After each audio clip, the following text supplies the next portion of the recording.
Zee 24 तास एक पाऊल पुढे। टीवाय बीकॉमची परीक्षा वेळापत्रकानुसारच घेण्याचा निर्णय विद्यापीठाच्या परीक्षा नियंत्रक मंडळाच्या बैठकीत घेण्यात आलाय। गेल्या 1.5 महिन्यापासून टीवाय बीकॉमची परीक्षा वेळापत्रकानुसार होणार की नाही याबाबत संभ्रम होता। हा संभ्रम दूर करत ही परीक्षा ठरलेल्या वेळेत म्हणजेच 28 मार्च पासूनच घेण्याचा निर्णय विद्यापीठाने घेतला।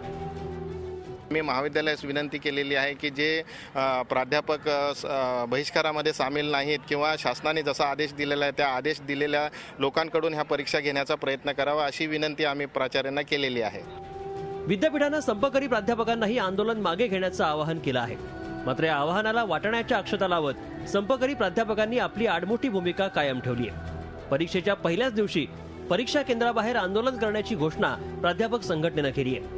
28 तारखेला कोणत्याही परिस्थितीत परीक्षा होऊ देणार नाही असा इशारा एम फोक्टोने दिला आहे। व्हाईस चान्सलर धमक्या दिल्यानंतर व्हाईस चान्सलर म्हणतील, आपल्या मुंबईच्या व्हाईस चान्सलर म्हटलंय आम्ही परीक्षा घेणार 28 पासून, पण आपण परीक्षेमध्ये बहिष्कारमध्ये आहे आणि त्या दिवशी आमच्या मोठा डेमॉन्स्ट्रेशन सगळ्या सेंटरच्या समोर होतील आणि आम्ही एक्झामिनेशन होऊ देणार नाही। टीवाय बीकॉमला 75,000 विद्यार्थी परीक्षेला बसले आहेत। जवळपास 400 परीक्षा केंद्र आहेत। इतक्या कमी वेळेत 400 परीक्षा केंद्रांवर विद्यापीठ पर्यवेक्षक कुठून आणणार? या सगळ्या केंद्रांवर पोलीस सुरक्षा देणं शक्य आहे का?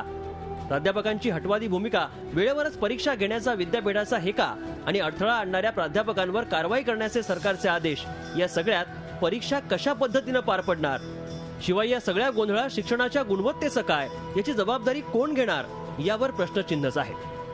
झी 24 ताससाठी दीपाली जगतापसह ब्युरो रिपोर्ट, मुंबई। झी 24 तास एक पाऊल पुढे।